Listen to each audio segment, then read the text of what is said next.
Hello and welcome to another episode of ohmTown News on Twitch.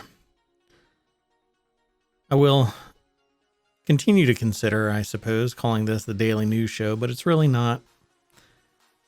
This is all about the news that ohmTown.com aggregates, and it's just kind of an interim show. Eventually, the Daily News Show will take over. But for now, I'm just going to talk about a couple of headlines. Actually, I grabbed 20 of them throughout the day. Things that are interesting to me that I think that maybe other people are going to be interested in as well. And the way that it works, and again, where I'm about 45 days into doing this every day, but I can't help but do this same intro, maybe a little longer. I don't know. The news aggregator over at ohmTown.com grabs news from just the headlines and a little snippet, not the whole article, not even the artwork, not the graphics, and throws it into these 6 categories: create, news, education, entertainment, social, and technology. And then from there, for this show, I grab about 20 headlines that I think are interesting, and we talk about it for about an hour. The last episode went around 2 hours because we were talking in chat as well. And I don't edit any of this out. It gets posted over to YouTube later and into a podcast later. And I'm about 40 days behind schedule on that stuff because I wanted to get all of my ducks in a row, but I'll be catching up. It might take about 2 weeks, but I don't want to flood everybody and post a bunch of junk all at once. Yeah, I want to post all of my junk over a period of time. Anyway, so the goal of all of this really is to have a chat with people in my chat and on ohmTown.com and on YouTube and on Twitter. I just posted my first tweet on Twitter in reference to ohmTown. Yeah, 45 days after I started this. I might be slacking, I suppose. But let's get into this. The very first article that I grabbed today was in the Continuity Report channel. And it has to do with Dune. Dune Part 2 to film by end of summer. Script has more Harkonnen stuff. And the little snippet that I have says, any Dune fan disappointed with Dave Bautista's lack of screen time in the 10-time Oscar-nominated epic are in luck. There's going to be more Harkonnen stuff. Well, I can't wait for it. Like I said, it was yesterday, as a matter of fact. The scale of this is awesome. And the world building, taking what was written in Dune and kind of just amping it up another notch bigger. There's always weird things in it that make you go, But that's something that I think we're going to have for the Continuity Report, where we talk about, it's another show that I'm planning. I'd love to have a co-host instead of just me ranting for an hour, but a co-host would be great. And we can talk about a show live, whatever the show might be. It could be a movie, it could be a TV show, could be anything. But the Continuity Report is going to be kind of an irreverent look at movies, kind of picking it apart. Like, for instance, the ornithopters in Dune. Why ornithopters? The thing is covered in sand, and you have this pivoting joint that is going to sand itself out of existence simply by turning it on. And there's no shields. So why aren't there shields around it? Probably because the shield wouldn't be able to function because only a slow moving object can penetrate the shield. The slow blade penetrates the shield. Anyway, we'll get this movie eventually, the second part. Go over to Variety and you can read more about it. Zach Sharf is the author of this. And there's going to be more Harkonnen stuff. I want all of it. I want this to continue. I want part 3, part 4, part 5. I want to know more about the Highliners.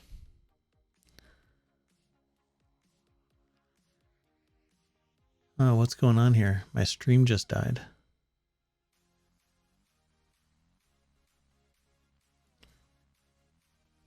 Let me see if I can remedy this. What is going on here? Something happened.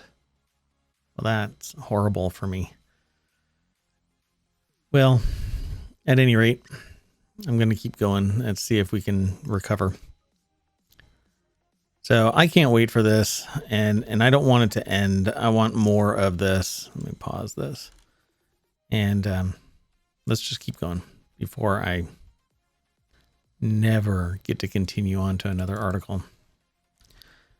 So this next article is in the Mobile channel. And Spider uses its web to expand its hearing capabilities suddenly lately. What is going on?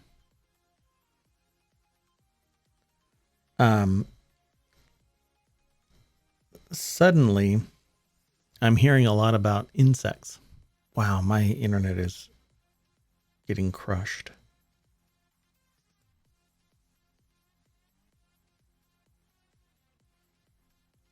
Okay, I can't fix this while I'm doing it. Okay. Anyway, I'm hearing a lot about insects lately, and I'm not quite sure why, what's going on. I feel like there's maybe a conspiracy and there's going to be bugs showing up on my doorstep because they've given fair warning that they're expanding their hearing capabilities, and some of them are really big. And somebody else was talking to me earlier about having to kill scorpions because they're doing construction and they found scorpions in their house. I don't understand what's going on. Why are there scorpions now in houses? Anyway, that's nature, and it's nature. So let's click this. It's a phys.org article by Bob Yurka.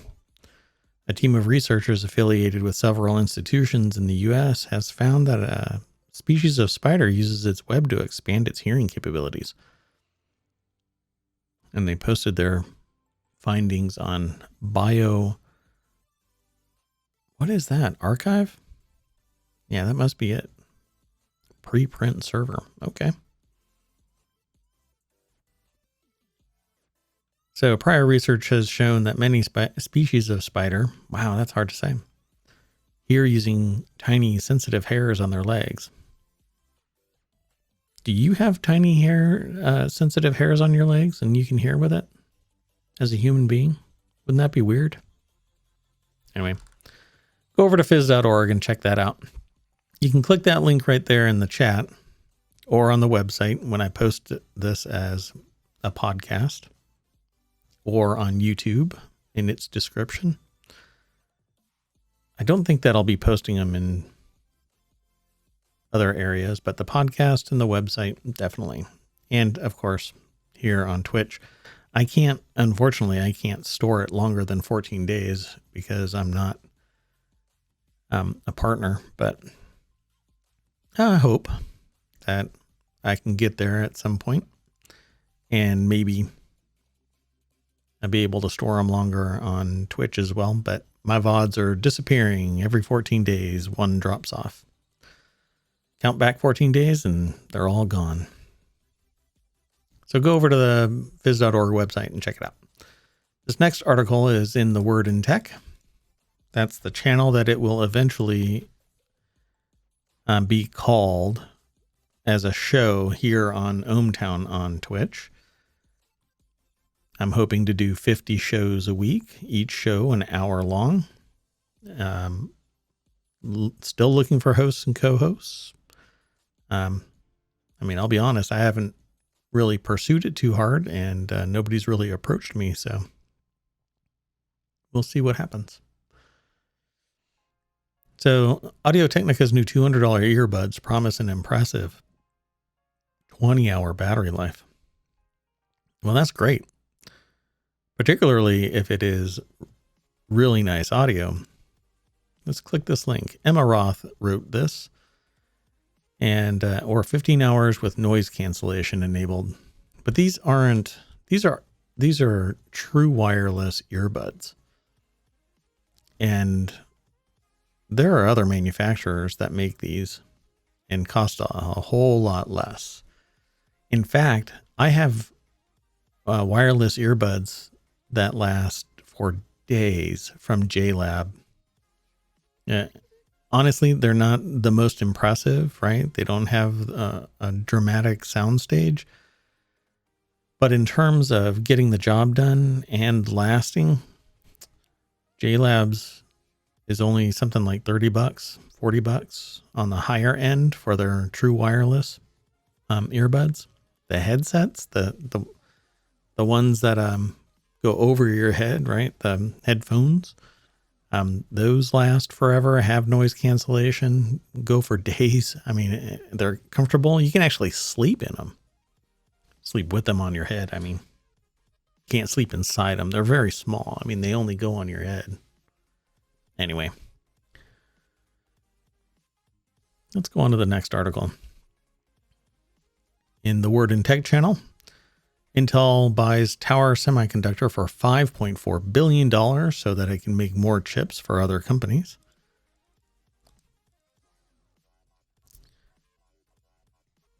You know, there was a time when millions was impressive, and now we're at billions. And I can almost bet if I'm around in 20 years, that will be $1 trillion is what we're going to be talking about. Trillions of dollars when there's an acquisition for the same level of acquisition. Intel has announced that it's buying Tower Semiconductor, an Israeli chip-making company that focuses on specialty products like radio frequency chips, CMOS sensors, and power management parts for $5.4 billion. Click that link and take you over to Chaim Gartenberg. It might be Shame Gartenberg. Wrote this article, Intel's latest move to expand its foundry business. Yeah. Mergers and acquisitions. That seems to be the tone for starting out in 2022, maybe even last year. I'd have to look back and see. But I'm not really into mergers and acquisitions because I think that it takes away from competition. And when there's a lack of competition, the customer suffers the most. They might be able to consolidate and do great things, yes, but costs always go up. A benefit to the customer always goes down. Services contract. Number of employees gets reduced for efficiencies. I mean, that is what an MBA's whole existence really is optimizing a business. It's what I do, but I'm not really one for mergers and acquisitions. But that's okay. There are other people that do it. The next article is in the Mobile channel, the harebrained scheme to turn Magic the Gathering cards into NFTs. If you don't know what an NFT is, it's a non-fungible token.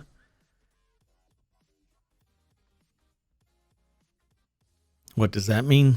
And it's basically a digital identity that allows you to own something that's attached to that non-fungible token. And it can be in the real world as well as, or is, a digital thing, entity. We'll go over to the link. It's a motherboard article on vice.com. They have kind of how I have ohmTown, except that they're doing it with a bigger budget, obviously. They have sections, so this section is called motherboard. MTG DAO wants to mint Magic the Gathering cards into NFTs. Wizards of the Coast may have some issues with that. Well, if they're not engaging with Wizards of the Coast, obviously this is a non-starter. But the thing about a digital card is that you can make unlimited numbers of them unless they're an NFT or they're tracked in some other way, like an application that actually gives them a specific identity and allows you to trade them electronically and can't be spoofed. Well, my motto is, if you build a better mousetrap, smarter mice will show up. Just look at the lock-picking lawyer. That guy is handed locks from around the world, and he's the smartest mouse out there. This guy can pick anything and has custom picks made. He's basically the go-to that I tell people, hey, look, it's not about stopping somebody from getting into your place. It's preventing them from getting into your place long enough for law enforcement or you to do something about it. Try not to do something about it yourself because, well, you don't know what's coming at you. But my point is, no matter what, somebody's going to try and exploit it. So you're going to have to do better and make it more approachable and make it more engaging and just do more. And sometimes it comes down to a legal battle. So in this particular case, if somebody's doing something without authorization from Wizards, they need to stop. You can't ask for forgiveness in this particular instance because you don't have the rights to the material. It's instantly copyright infringement.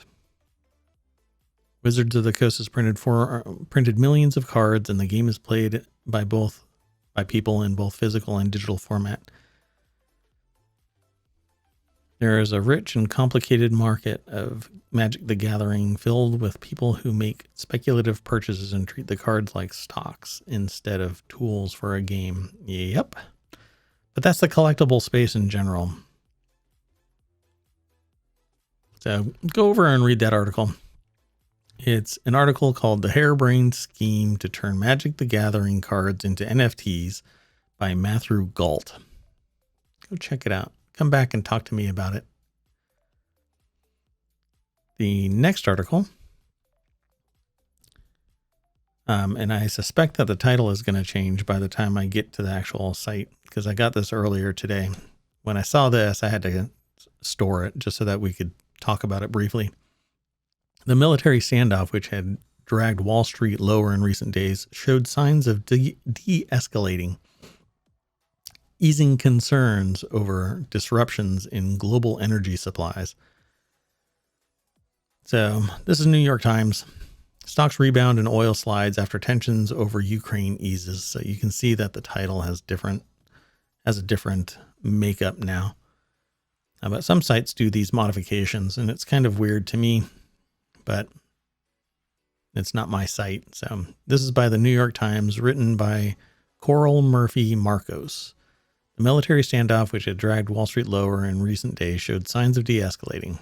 Stocks rebound and oil slides after tensions over Ukraine eases. So I'm not sure exactly right now what the state of this is, because I've seen conflicting headlines after I found this one. So by tomorrow, I'll have a better understanding of really what the state of affairs are in this matter. But regardless, the oil sliding is one thing, but all it takes is OPEC, oil producing nations, to say, well, we see that we can stabilize the price higher, and everybody's going to pay that price because the elasticity there. Consumers demand oil. They need it for products. They need it for gas in particular, but oil is used in a whole bunch of other products, not just gasoline. Meanwhile, we've got people that are blaming the president, which it's just not really true. And Pipeline XL only had something like 10% of it built. It wasn't doing anything. It was basically just costing and not going anywhere. I'm sure somebody will be bent out of shape by that, but there's certain things that have already been in place, and the costs have already been anticipated, and the price has been stable where it is. Stopping a pipeline from going probably did nothing, was negligible. Happy to talk about it though. Just keep a level head. Next article is in the Word and Tech channel. What an NFL coaching scandal can teach tech about diversity. Tackling tech's diversity problem with Barry Williams. I'm going to click that link. So this is an article by Neely Patel, the founder of The Verge. I watched that site come into existence. If you want to harken back to putting a date on how old I am.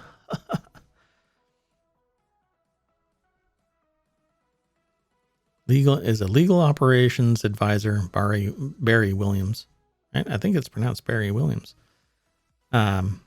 Is a legal and operations advisor to tech companies who focus on AI and diversity. Her credentials are rock solid. Lead counsel at Facebook, working on various projects. Now she's independent. Interesting.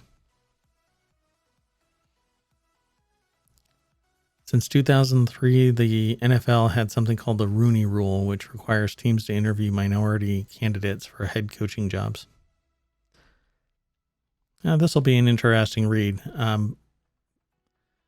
And listen, if you want to, you can go over to The Verge. If you follow that link, it'll take you to ohmTown, and then you can click on the source link, and you'll get taken here. And that's really my objective. My headline grabber is just a tiny little snippet. It doesn't really give you much context, but I am here to tease you into going over to the site and reading more about it. Don't underestimate artificial intelligence, machine learning. It learns a whole lot faster than you, and it can be applied pretty much everywhere, particularly in business sectors. But it can do stuff in music and art and pretty much everywhere. It's rather amazing. But I'm not going to read this whole thing here on ohmTown News. I want you to go over there and check it out. So the next article is titled, "Last Week She Was Arrested. Now She's Running for Secretary of State." And this is in the Mobile channel. I do try to avoid politics in general, but I thought this was interesting because somebody was arrested and now she's running for Secretary of State, almost as if getting arrested is a badge of honor. But this person appears on QAnon podcasts and, according to this article, has become a superstar in the MAGA world. We'll click this link. This article is written by David Gilbert. And she may very well win in Colorado, Mesa County, Colorado. I've done some research into the elections, and I was able to predict who would be president, missing only 3 states, and not by a significant number of votes in those states, simply because I made a conscious decision to calculate a threshold. And when I did that, I did it to 5 states. And 2 of the other states were impacted by election legal disputes, right? But I used one metric, but I'm not going to reveal it yet. I'm going to tease people about it, and hopefully somebody's going to ask me some questions, and maybe have a conversation going about the election process here in the United States. If you're somewhere else, you may not care about this kind of stuff, but using one data point, just one data point. I mean, it's a composite of 2 separate things, but it forms one data point. And I picked a pretty good, I picked who was going to be president, but I missed a total of, well, no, I missed 3 states. So this next article is over in Smack Talk. Another Apple supplier branches out into EVs. Luxshare, which assembles Apple's AirPods, is investing in a Chinese electric car company. Tim Cook, an assembly plant, even as Luxshare is aiming to take on more iPhone orders for the iPhone. Now, this is such a broken article. The firm is following its rivals in moving to avoid being too dependent on Apple. Well, that could probably, that terminology. This is an article over on appleinsider.com written by William Gallagher. The way that is phrased, it's almost as if people are maybe worried about Apple's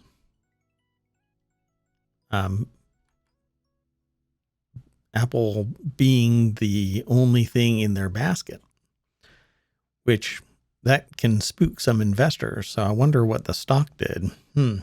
I'll have to take a look, but let's not mess with it right now. By comparison, Foxconn's efforts appear to be concentrating on manufacturing processors for its ventures with Fisker, which they make spectacular products with lifetime warranties. I hope that never goes away. And Byton, which I've never noodled around with, so I don't know who they are. But you can't have all of your eggs in one basket, because all it takes is somebody stealing your basket and you have no eggs. God, wow. Okay, the next article is over on the Smack Talk channel. This one, I try to find some deals. And this is daily deals, February 15th, $180 off Master and Dynamic MW50 Plus headphones, $100 off Anker's 57,600 milliamp hour power station. I'm going to click the link. This is over on Apple Insider, written by Malcolm Owen. And I will say it again, I cannot say enough about Anker products. I've never had a problem with Anker products. I still think that I have one that's a knockoff for a device that I'm still using, but it's missing a certain piece on it. And when I looked it up on the Anker site, it said that it's probably not legit. So I might have caught somebody fraudulently selling a product with a fake Anker badge on it. But at $159, a 57,600 milliamp hour power station is a beast. And not bad, not bad. So you can go over to Apple Insider and go scrolling through this. MacBook Pros for $100 off or more. Apparently was 13. Well, the 13-inch MacBook Pro with M1 8-core GPU is only $979 from OWC. That's a heck of a deal. Go check it out. This next article, again, is over on Smack Talk. Steve Jobs and Apple auction includes rare memorabilia, autographs, and computers. A new auction with 41 Apple dedicated lots has opened with everything from an autographed Apple II to various Steve Jobs business cards. Apple and Steve Jobs auction has opened up for bids. So let's click the link and take you over there. This is again over on Apple Insider. And it has some of the original equipment kind of thing going on. A business card from Jobs when he was at Pixar. A Macworld magazine. This article was written by Wesley Hilliard. And you can go over there to Apple Insider and check it out. The RR auction called the Steve Jobs Revolution, Engelbart, Atari, and Apple.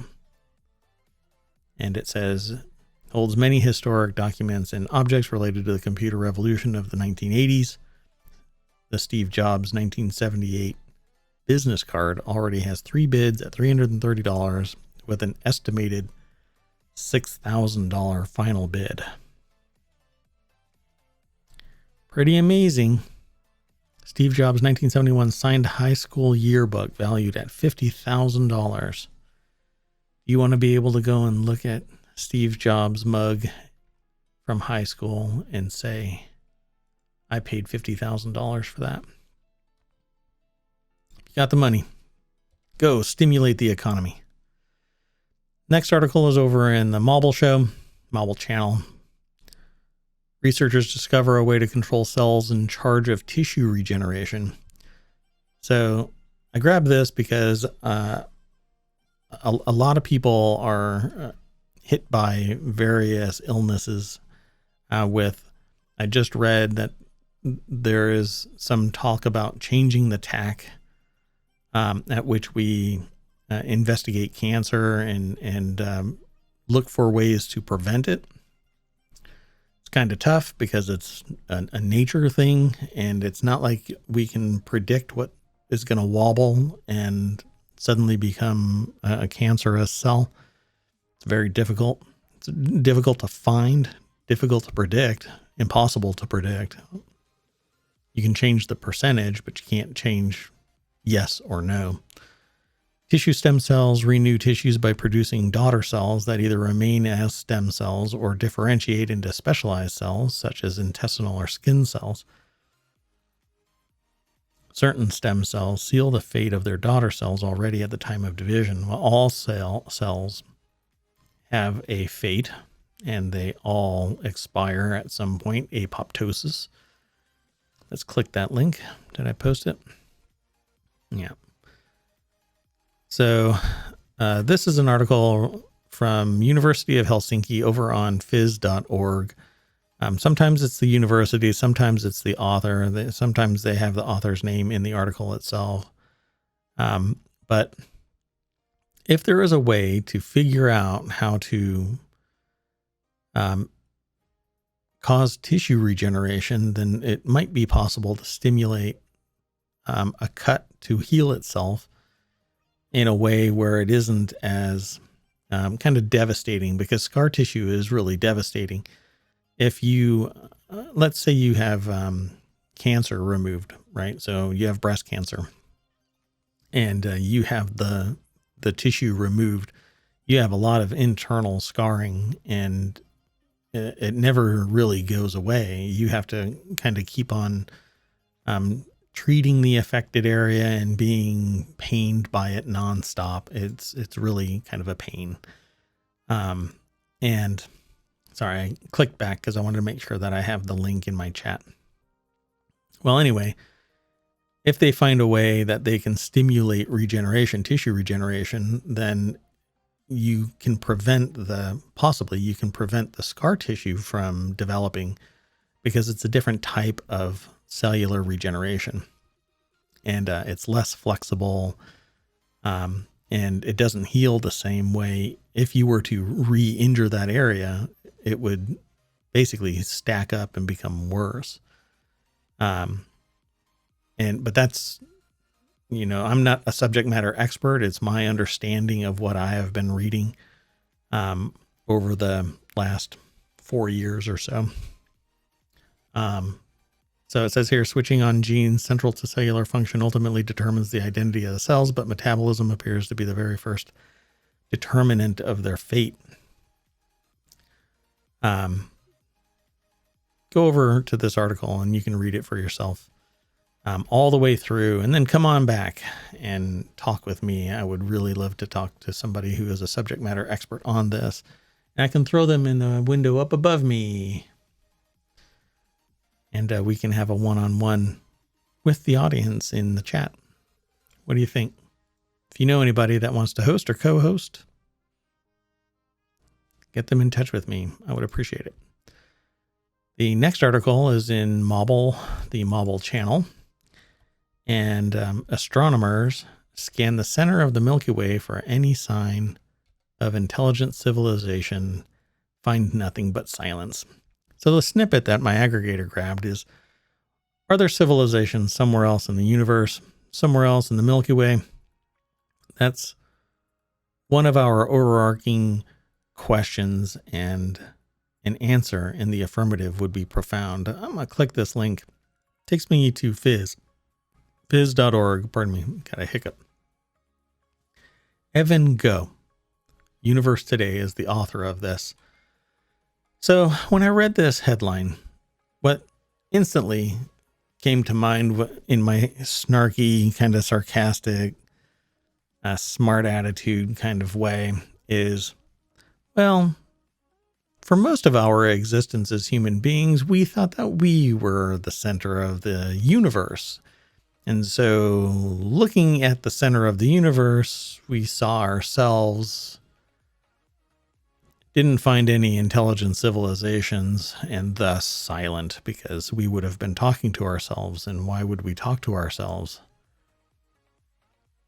Other than, I don't know, maybe having a stream on the internet. Oh, that's just me. Okay. So we lost the Arecibo satellite dish. Humanity has pursued the search for extraterrestrial intelligence, SETI, in one form or another since shortly after the advent of radio waves in the early 20th century, according to this article. I think that we've been looking out and seeing things that we don't understand for a lot longer than that, and even documenting them in pictures and in writing, and looking at the center of the Milky Way, looking towards the center of the universe as we might perceive it. Everything that we are seeing is so old that we would never hear anything current that would matter. It would have to be hyperlocal. Our satellites have been out there for 60, 70 years now, something like that, and haven't even gone one light day away yet. Yeah, we are still going to suffer from the hubris that we are the only sentient life in the universe. We just haven't found anybody else. So the next article is in the continuity report, and it follows on the heels of the continued discussion about racial insensitivity and the history and culture and critical thinking and relativism, and I'll even throw time and time travel in there because I've got a show called Temporology about that.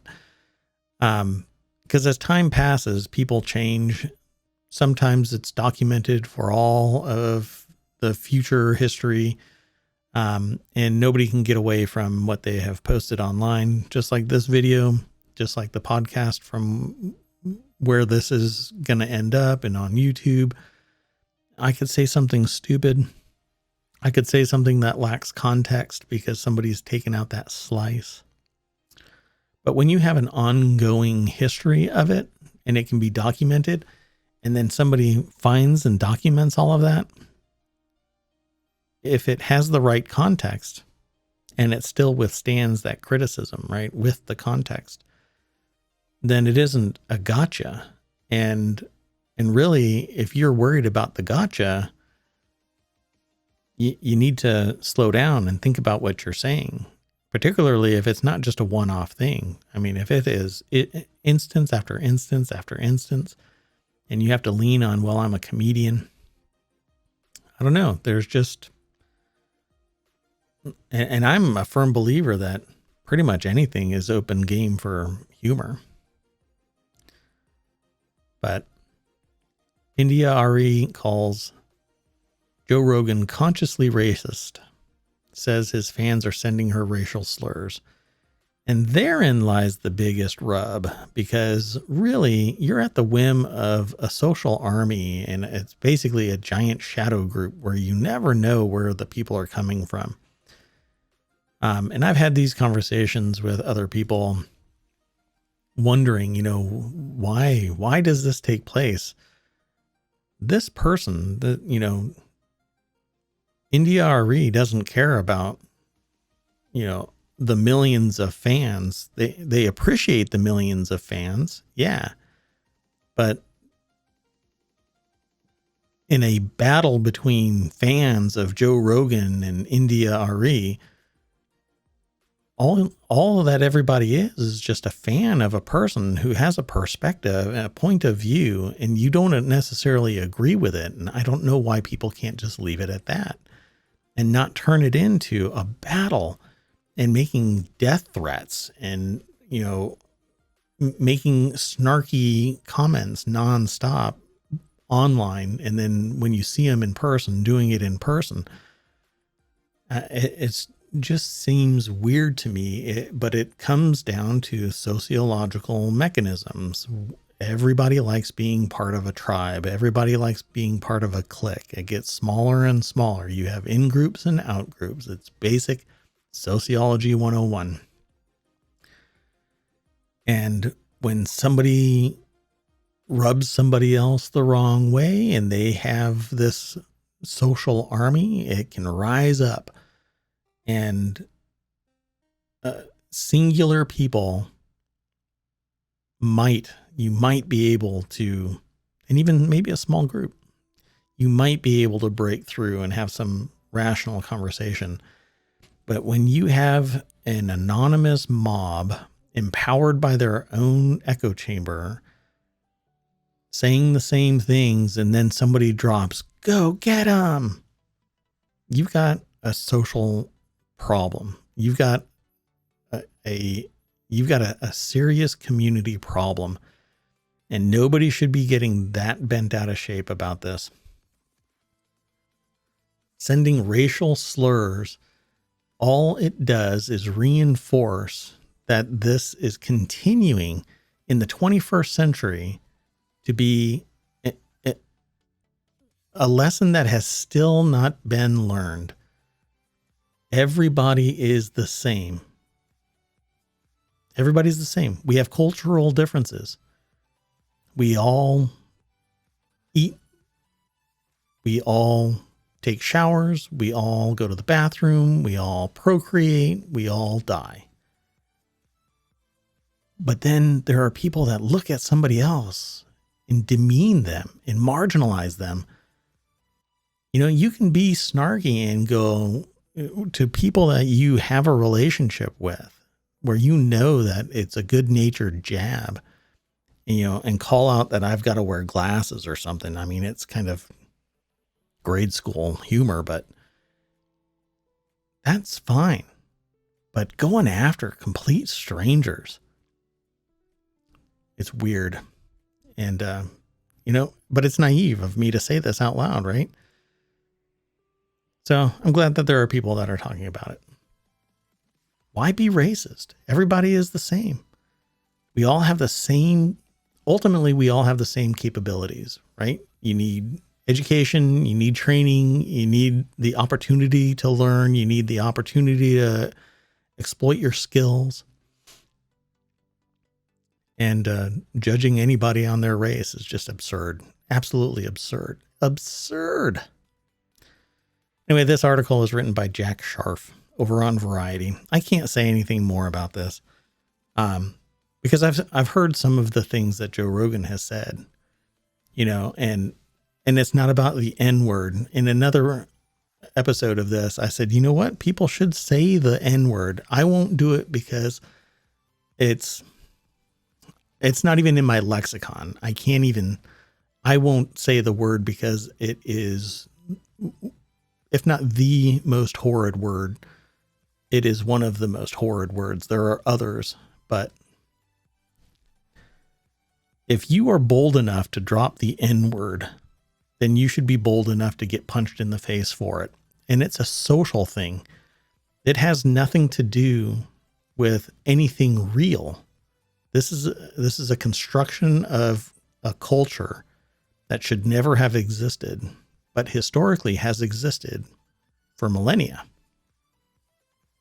But we're not 2,000, 4,000, 6,000 year old society. We're in the 21st century, and we're fighting over what amounts to electrons. So let's go on to this next article so that I can get off my soapbox. This next article is in the Hatch Ideas channel. Scandal hit mining companies BHP and Glencore pay record $12 billion to investors. Scandal hit mining companies BHP and Glencore have paid out a record $12 billion in dividends to investors as the price of the materials the companies mine continues to boom. So I'm going to click this link, takes you over to The Guardian. Companies benefit from soaring price of oil, gas, and metals. So BHP, the world's largest mining group, which scrapped its dual stock market structure, dropping London last year for a sole listing in Sydney, announced a record $7.6 billion half-year dividend on Tuesday. The company makes most of its profits from mining iron ore. That is a ton of money, but I don't know what their market cap is. I'd have to go and look it up. I don't see it listed here. Maybe they've got it somewhere else. No, they don't. Well, anyway, instead of selling or spinning off its coal operations as a number of its peers are, a strategy activist investor, Bluebell Capital Partners, has also urged the company to do. Glencore is instead pursuing a strategy of running them down with the aim of closure by mid-2040s. Okay. Well, that's interesting. Let's see. The company paid $4 billion dividend to shareholders as it reported record profits, adjusted profits of $21.3 billion last year, 83% increase over 2020. Glencore also said it had set aside $1.5 billion to pay for the costs of investigations into bribery and market manipulation. Well, I can tell you, if they've agreed to $12 billion payout, they've probably made about $60 billion. But I don't have facts like that. The next article. Oh, and I missed one. I'm really sorry. Let me put that in chat too. The next article is in Mobile. That's the channel it's in, or the channel it will be on. When you click the link, discovery of cells that prevent particular important genes from mutating. This, again, references that other, where if we learn enough about our machinations at the DNA level, we may be able to stop genetic wobble that causes cells to turn into cancer cells. Let's click this link, Max Planck Society. That is a massive society to live up to there. That name, man, Max Planck. Anyway, for many decades, evolutionary biologists assume that changes in DNA known as mutations occur irrespective of any consequences for the organism. I don't know how that is, but okay. A team led by a Professor Detlef Weigel, director at the Max Planck Institute for Biology in Tübingen, has disproved this long-standing doctrine in a study that has attracted attention around the world. In his interview, Weigel explains the implications for our understanding of evolution. So I'm not going to read this whole article. What I do in this, and I've said this in previous episodes, is I get kind of a bite at the apple with you, and I can react to some of it and maybe give it some context. But my motivation really is to draw attention to it so that you go and look at it, read it, and come back and talk with me, or talk on in the discussion boards, or on YouTube if you watch it there. But you know, when it says things like, we now know that non-genetic segments in Thale cress, DNA mutant, let me reread that so it flows a little better, because I was going to say something. We now know that genetic segments in Thale cress DNA mutate twice as often as genetic segments, and that the mutation rate of less important genes is almost 50% higher than that of those that are essential for the plant's survival. Now, my concern has always been, we don't know what all of the DNA does, particularly when it's all together, right? So where is there bad DNA or unused DNA or less important genes? It seems like we're taking a stab at it, and we have an idea of some of the function, but the entirety, the holistic process, the system, we just don't know enough about to make these assumptions that one thing is more important than the next. We understand what we feel is more important.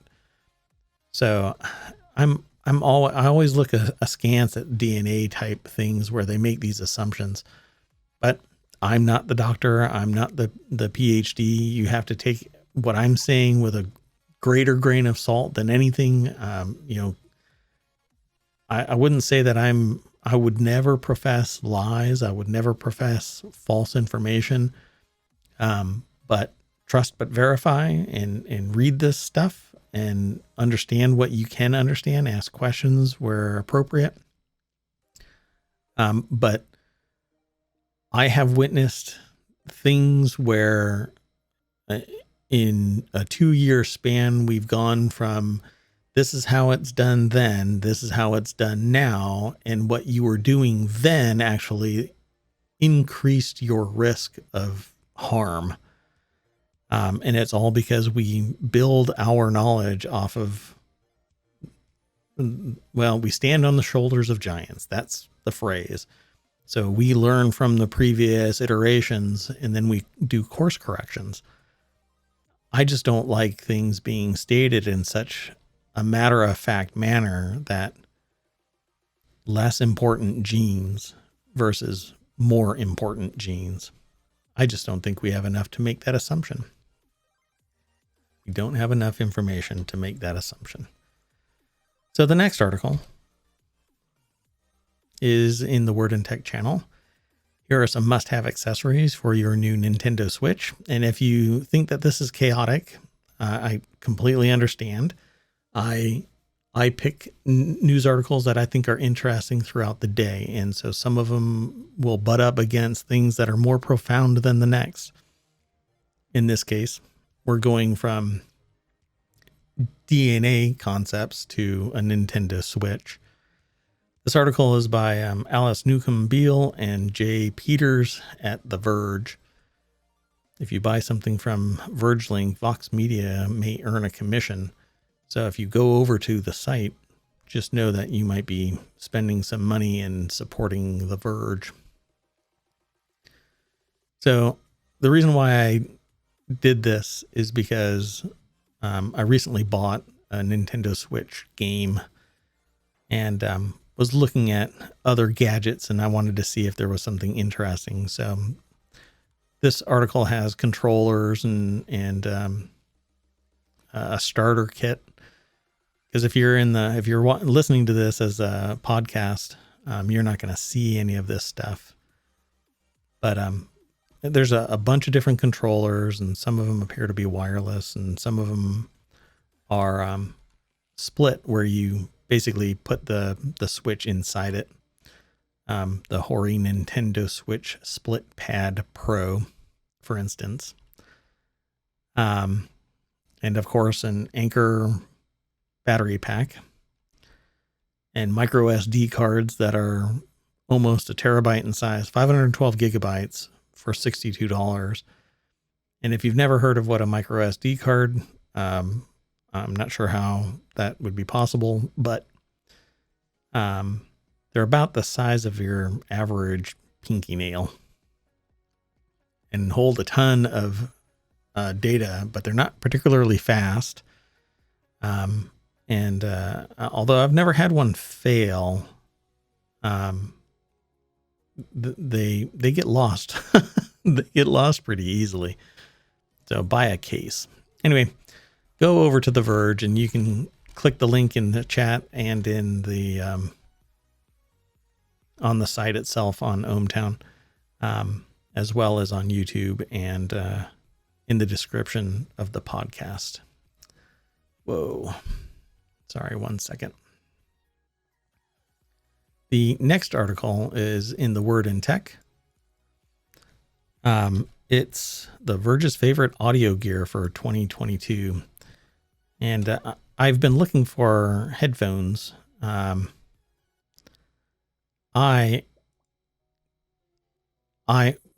hey, Brill. Thanks for rating. Really appreciate it. Welcome all. I'm let me introduce you all to what I do. So my name is Mayor Watt. I'm the mayor of ohmTown, which is that site right there up in the corner. And I go over a selection of news articles from around the world. A lot of the time it hits really kind of hyper local to the United States, but a lot of it also has implications with the rest of the world. And so I built a news aggregator that reaches out to about 200 sources and grabs headlines and a little snippet of news, and then funnels them into what I hope to turn into 50 hour-long shows. And they get categorized into these 6 segments: creator, news, education, entertainment, social, and technology. And as you can see, there are little groups within it. I refer to them as channels because eventually they will be channels here on Twitch, talking about niche subjects, but in a deeper amount of depth than what I do, which is a daily news show from 6 p.m. to 7 p.m. I tend to run a little long when chat starts moving. So welcome to the show. I'm maybe about 10 minutes out from being done, but stick around, ask questions. You can see what I'm doing. And I hope you dig it. I hope I get to see you again. This is, I am interested in so many different things that I could never figure out what I wanted to do. And so what I do in my daily life is talk about tech.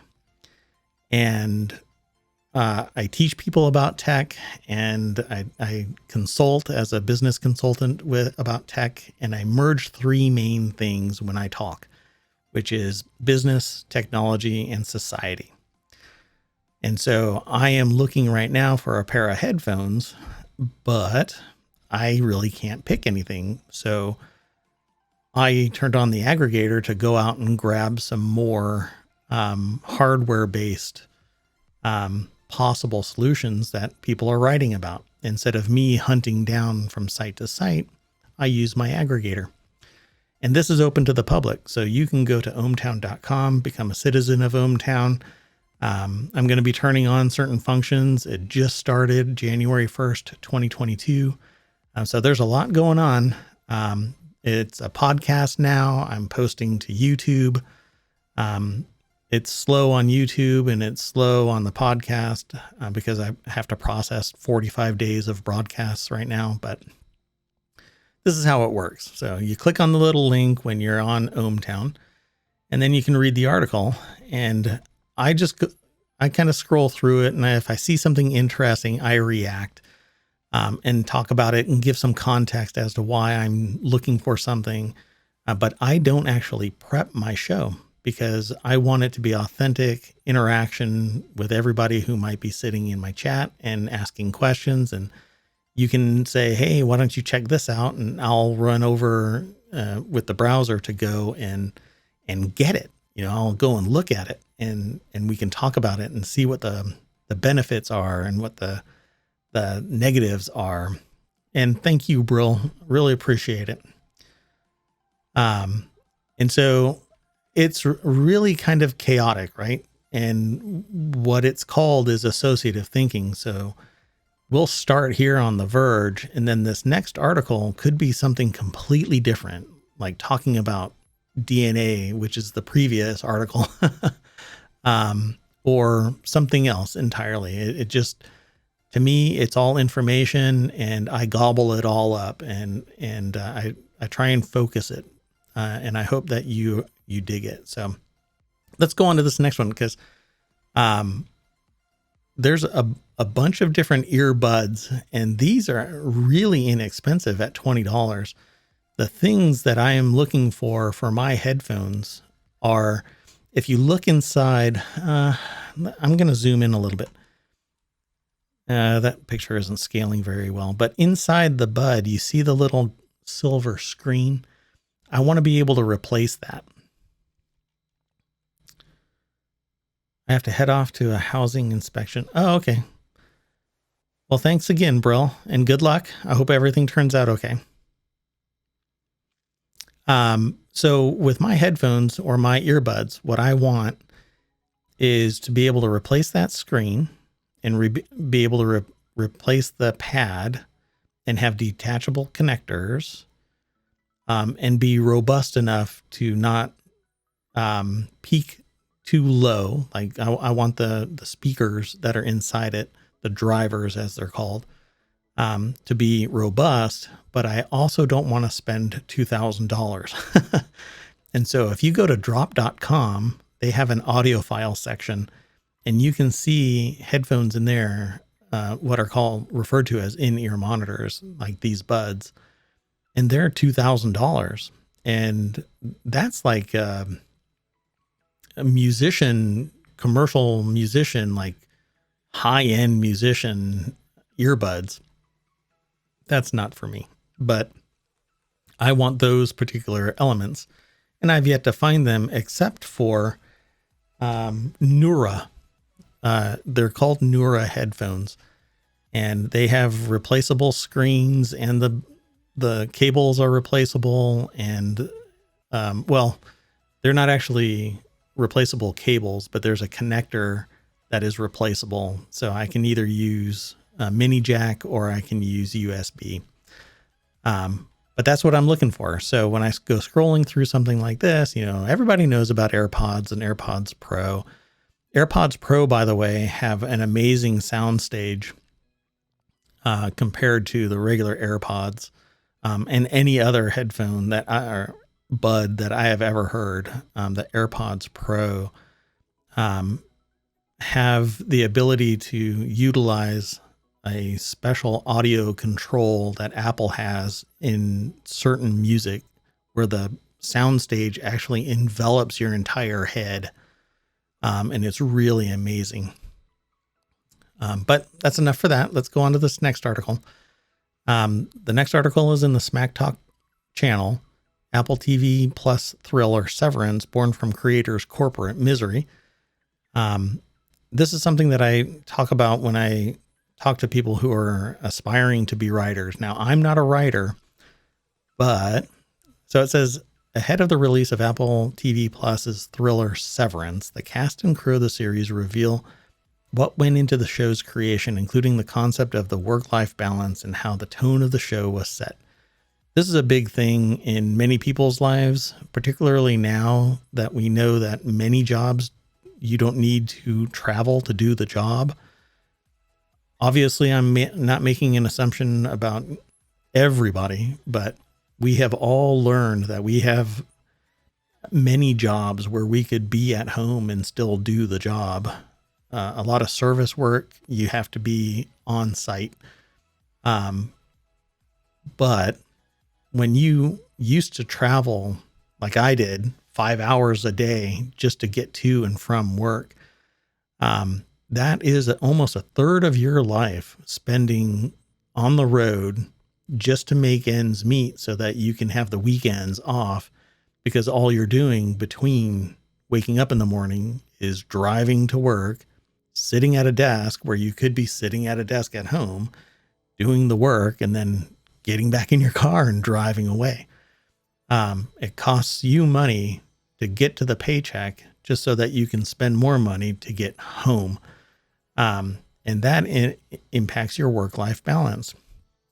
Well, now you have an entire movement going around the internet that's about anti-work, and it's really about employers respecting their employees. Well, in this corporate misery, I used to do 100-hour work weeks. I know about corporate misery. And you write what you know, and that's what I talk when somebody wants to publish a book or use something like Amazon. Write what you know and publish it, and you be your own boss. And so I promote people being entrepreneurs, and try and help them through the struggles and answer strategic management questions. That's what I do as well. So this is in appleinsider.com, and it's written by Malcolm Owen. And if you go over there and you read this article, I want you to come back. It doesn't have to be now or today, but if you go to ohmTown.com and you click the link, so what I do is I take the link and I throw it into chat, and then you can read it. You'll get taken over to ohmTown, and you can post messages there. And eventually it'll be on YouTube, like I said earlier, and the podcast. But right now it's right there on ohmTown.com. So if you're an aspiring writer, write what you know, and you can go and pitch it to people who will review your script. And you never know. You just never know. Somebody might eat it up. Unfortunately, it's a very hard sector to get into, because everybody that has any pull, really, they're being bombarded by scripts. And so you have to know somebody. So you're going to have to go to LA or New York and network. And by the way, I have a channel that's going to talk about writing. I'm going to read stories, or somebody will, called Breaking Prose.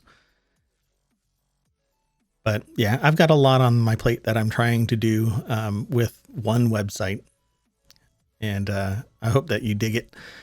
And if you are interested in being a host or co-host on ohmTown, get in touch with me, and we can talk.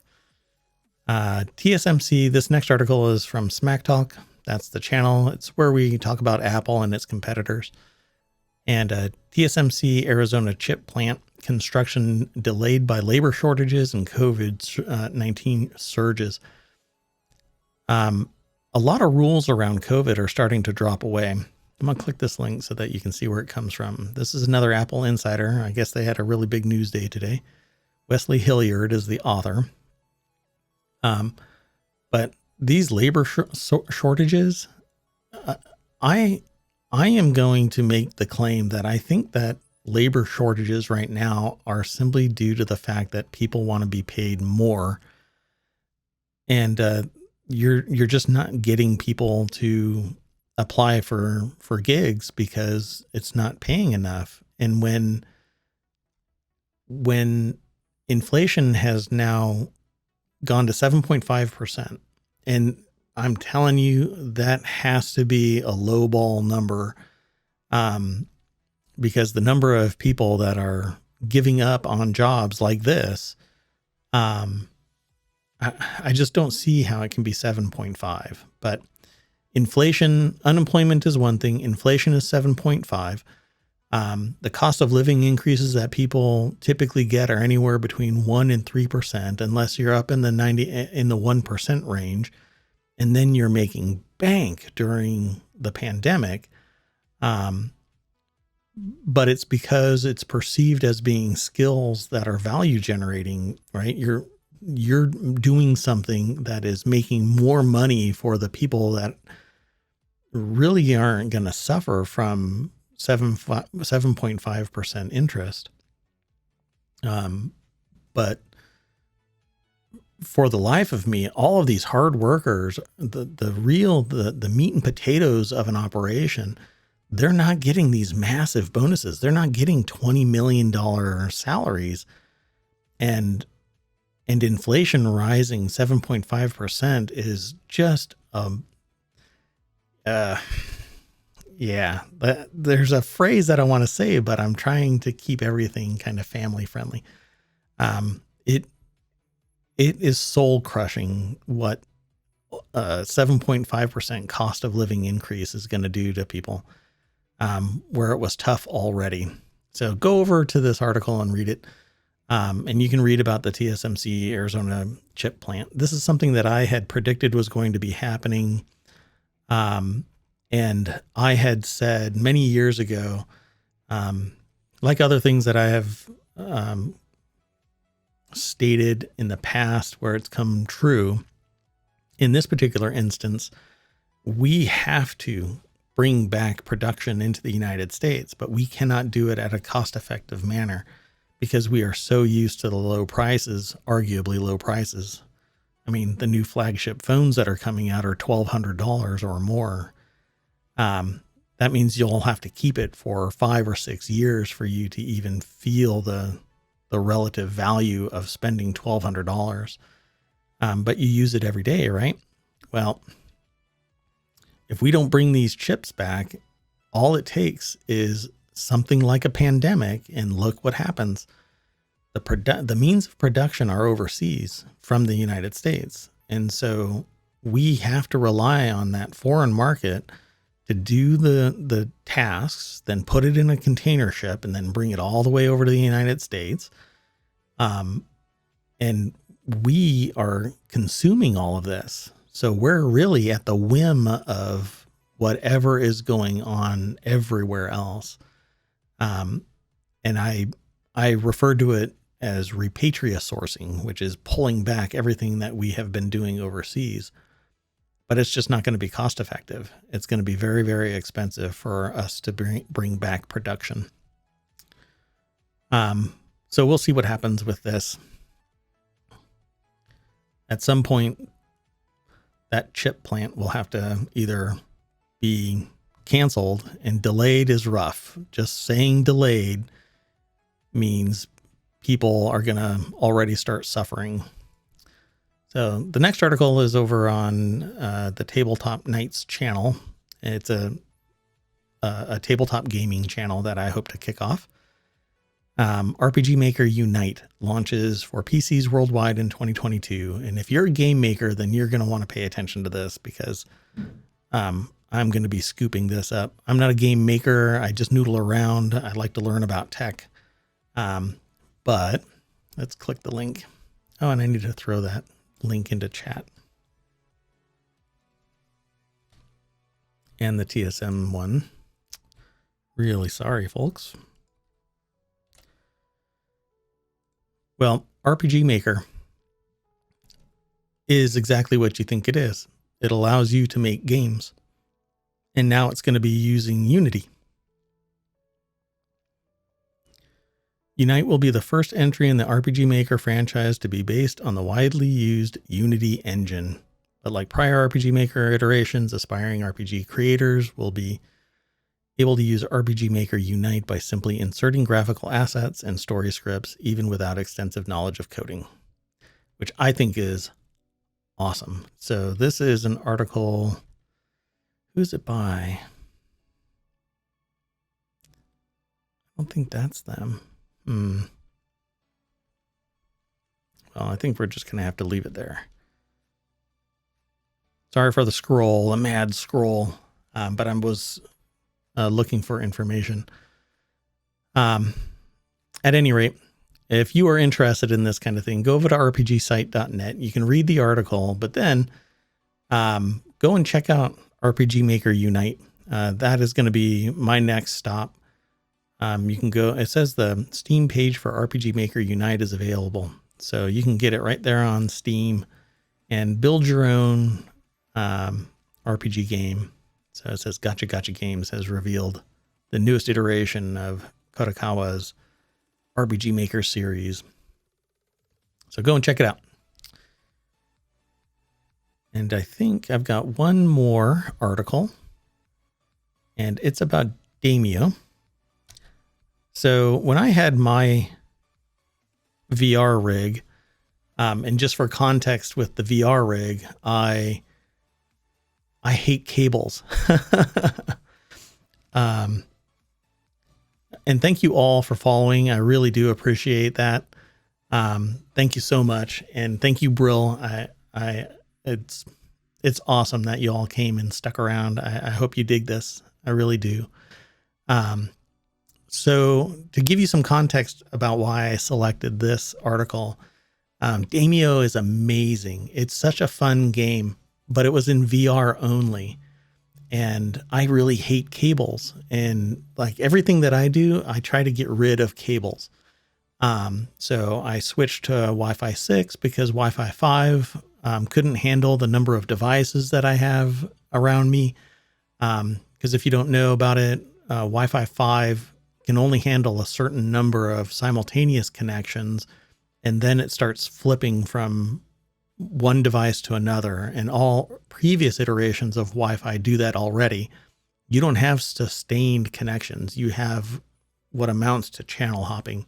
They connect, they go to the next device, they go to the next device, then they come back to you and transfer information like that. That's access points, right? Well, with Wi-Fi 6, you can have more devices. And if you get kind of like a prosumer or enterprise class Wi-Fi system, then you can have hundreds of devices with simultaneous connections. And so I really don't like wires. I will go to the extent where I'll give something else up, just so that I can get away from wires. So I got rid of my index, my Valve index, my Wi-Fi, my VR rig. I said, I can't handle this, because I'm sitting behind me is actually about 12 by 12 of space. And I never hit a wall. I never smashed into anything sitting around.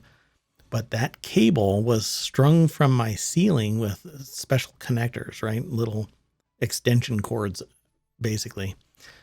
And it would always get twisted up because you're always turning when you're playing a game.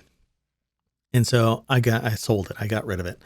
And now I'm waiting for a good PC wireless headset that isn't $2,000, $3,000, $4,000. There are others that are out there.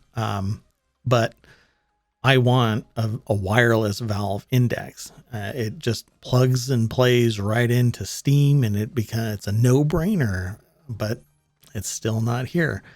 But Daimyo is what got me into loving VR tabletop games. Well, now it's actually for the PC. So you can dig this. I mean, just check this out. So you have a virtual table and other people sit at the table as well, and you can control characters.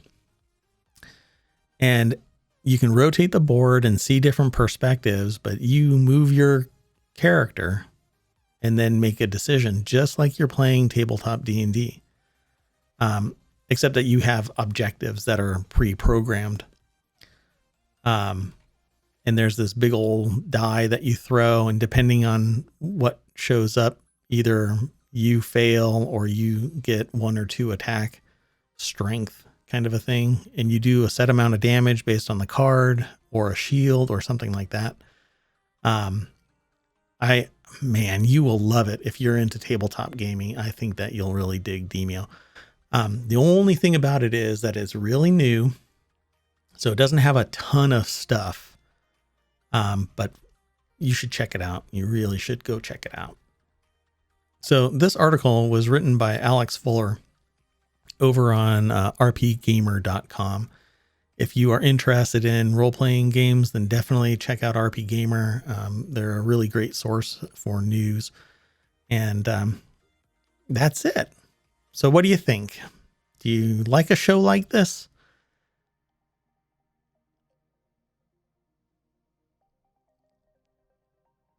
Nobody was really talking in chat, so I'm kind of spooked. But I hope that you guys really appreciate it. I hope you really dig it. I say dig a lot.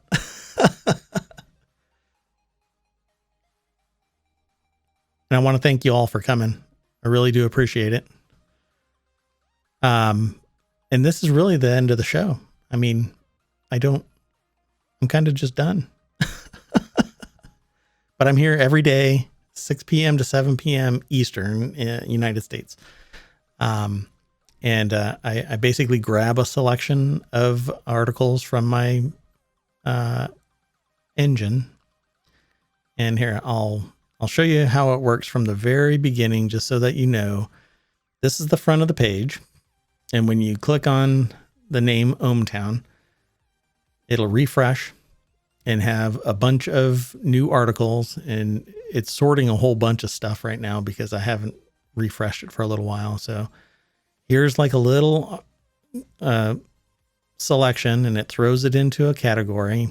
And then if you click on something like create, it'll take you to a card file and have some of the headlines. But if you want to know more about it, then you can go into like Tabletop Nights. It'll take you to this. And here are some of the people that have signed up. And then you click on discussions, and it has all of the discussions. And then from there, you can click on that. And I don't log in. I have a block so that ads don't show up, because I can't generate revenue off of my own site because I'm the admin. But once you log in, you can make comments. You can actually attach little GIFs using Giphy. There's a Discord, a YouTube. You're obviously on Twitch. Podcast is still there. But it's just starting. So it'd be great for you to go and follow it. But there's only the introduction there. And that's it. Ta-da! So I hope you like it. Okay, that's it. Let me know what you think. My chat, this chat for ohmTown is always open. So if you leave and you come back and there's no stream, but you want to ask a question, it's always on my desktop. So I always see comments when people come back and say hi or whatnot, whatever. Ask a question. You can post a link, and I'll go and take a look at the link. I'm pretty available for y'all. So at least I try to be. Sound good? I don't want to go, but I have to go. I have to end the show. Y'all okay with that?